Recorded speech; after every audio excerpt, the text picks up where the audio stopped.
Jeep Trackhawk, an SUV for people who want Hellcat levels of power, something that can tow 7,200 pounds and smoke a Mercedes SLS AMG down the drag strip. Does having this much power in an SUV make sense? Absolutely not. I've fallen head over heels in love with it.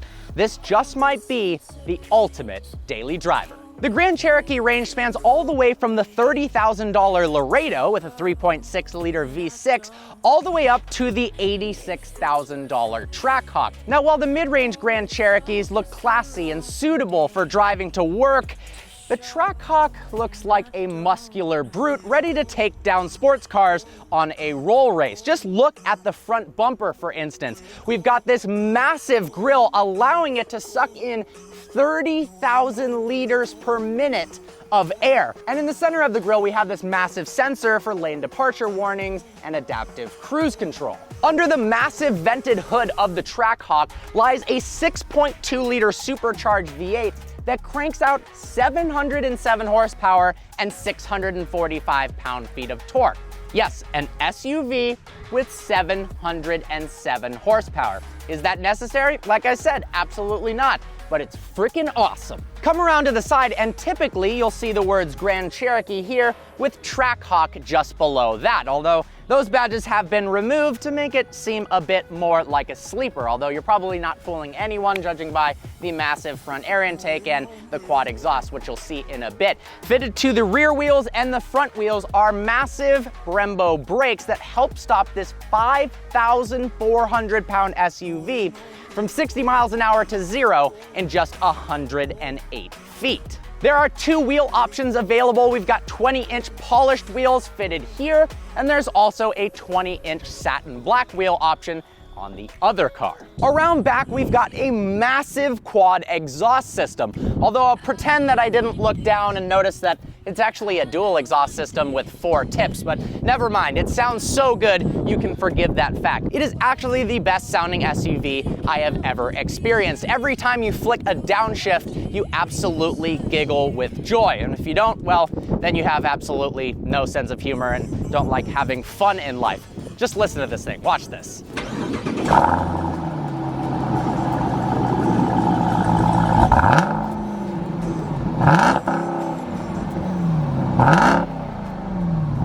The Trackhawk is seriously quick. Get this, 0 to 60, according to Jeep, happens in 3.5 seconds. The quarter mile in 11.6. Those are supercar numbers of acceleration, yet this thing weighs 5,400 pounds and can very comfortably seat 5. It can also tow 7,200 pounds.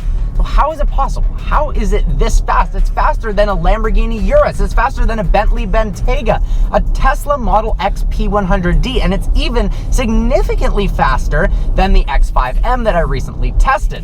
Well, because the vehicle is all-wheel drive and has 707 horsepower. Now, engineering a vehicle with all-wheel drive, an SUV, that has 645 pound-feet of torque was a difficult engineering challenge for Jeep, but they've pulled it off and it has paid serious dividends. The launch in the Trackhawk is out of this world. Now, 0 to 60 is claimed 3.5 seconds, but we've got an open drag strip and a V-Box. Let's test it out for ourselves, shall we? Activating launch control in the Trackhawk is exceptionally easy. All you have to do is make sure the steering wheel is pointed straight, the car is in drive, then you click this button next to the drive selector that says launch on it. Once you're fully on the brake, a little thing pops up that says launch enabled, apply full throttle, you floor the gas, let off the brake, and you're launched to 60 in 3.5 seconds. We're gonna go ahead and cancel launch control because there's one other way to activate it, and it's a lot more customizable. Just like in the Hellcat, we have this list of performance pages.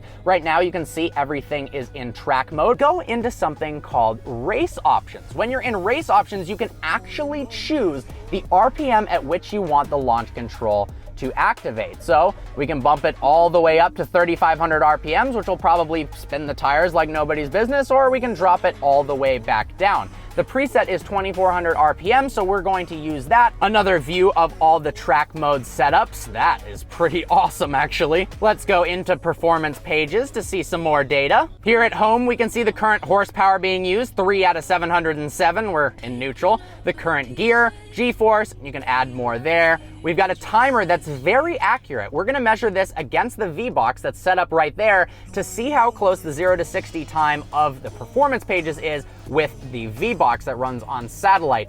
Different gauges, G-force, as well as engine information. All right, I'd say it's time to launch it. Pulling up to the tree here. Gonna go ahead, straighten the wheel, put my left foot all the way on the brake. Now the torque split is 30% in the front and 70% in the rear using launch control. Ideally, you should have a perfect launch every single time. We're gonna go ahead and click that launch button, apply full throttle.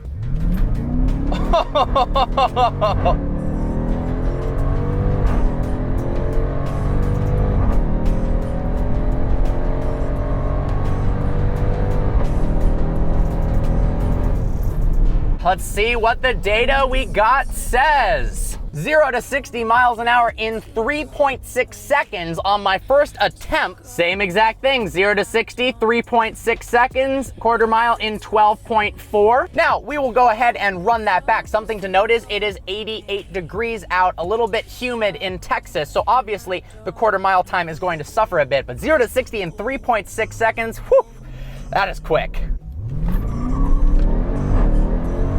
Little wheel spin there.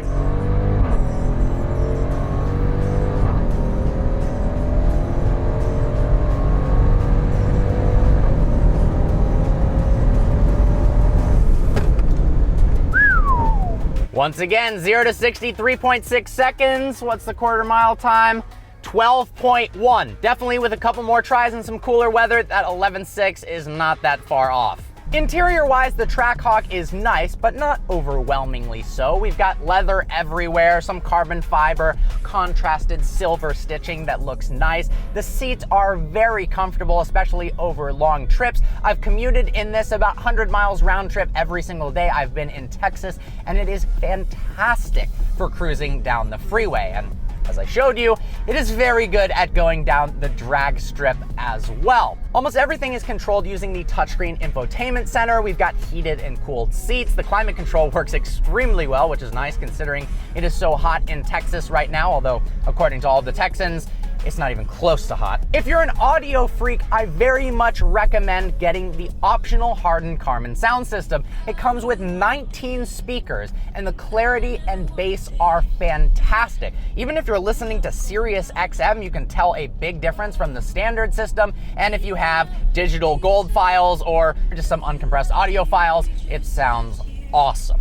We have 5 different driving modes that can be controlled via this dial here in the center console. I'm in track right now, which I've driven in quite a bit. The throttle response is crazy. The gear shifts are razor sharp. This got an 8-speed automatic transmission that is very, very responsive. We also have Sport, which is a little less intense than track, obviously. Normal mode, then we have Snow, although a 707 horsepower SUV in the snow is probably not your first choice, but could be fun to do drifts in the snow. And then we also have Tow mode, or if you want to tow your boat. Jeep has done a fantastic job with the lane assist programming in the Trackhawk. Unlike Mercedes, where you have to pull a lever or click a button in order to activate Distronic Plus, this lane keep assist is on at all times. You don't have to do anything, it is always working. You know that if you get this little indicator up on the dash. If it's not working, it's lit up in white, and if it is, it's lit up in green if it's seeing the lanes. The great part is if you accidentally exit the lane, let's say you start drifting,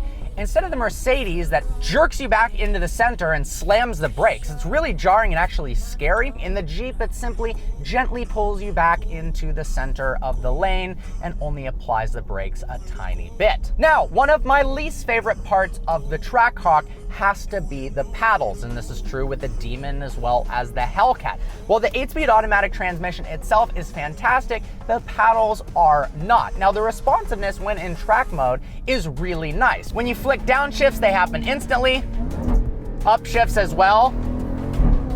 But the paddles themselves don't feel nice to pull. Now, they've improved them. They used to be this plastic material that you could legitimately bend with your fingers when pulling the paddles. Now they're this nice metal. However, they're a little bit flimsy. You can rattle them back and forth.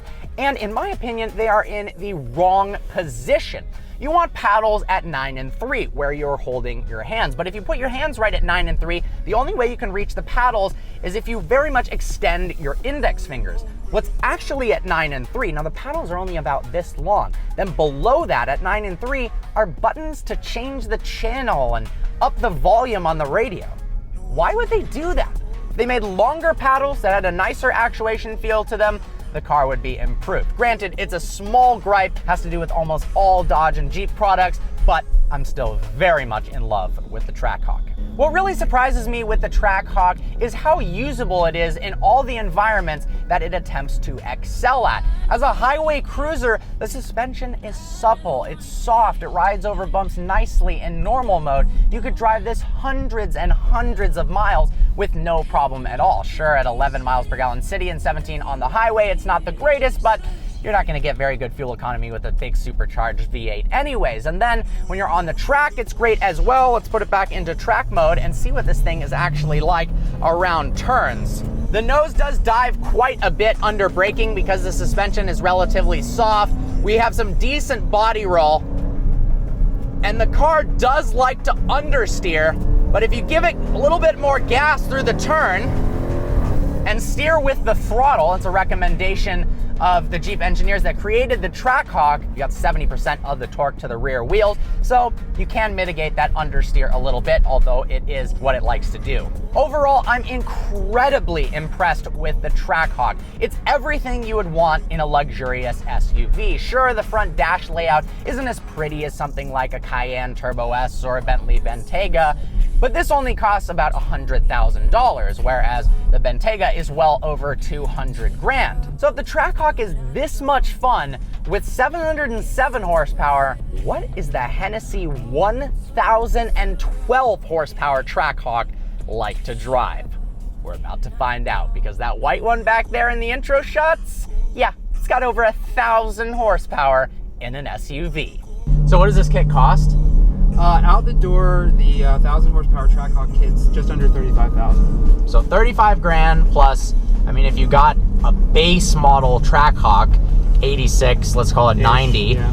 So for 125, 130 grand, maximum 140, you got 1,000 horsepower SUV, and that's less than a G63 or a Cayenne Turbo that are in the 560 horsepower range. So it literally has double the power of both of those cars for the same amount of money. So horsepower per dollar. To me, it really is the ultimate all-around vehicle. I mean, it's as fast as it can be. You can put your friends and stuff in it. I mean, there's very few other vehicles with 1,000 horsepower you can put a big screen TV in. Yeah, you know, real. Or put your bike rack on the back and go out, you know, mountain biking or street biking or whatever. So it really is all around a pretty amazing vehicle, even from the factory. And then this one that we've done is just perfect. It really is.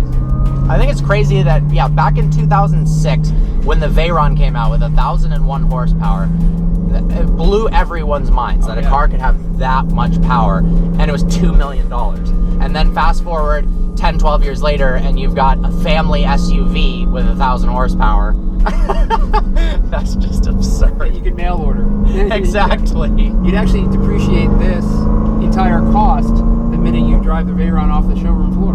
Literally, yeah, that's insane. All right, so let's see what the first taste of 1,000 horsepower feels like.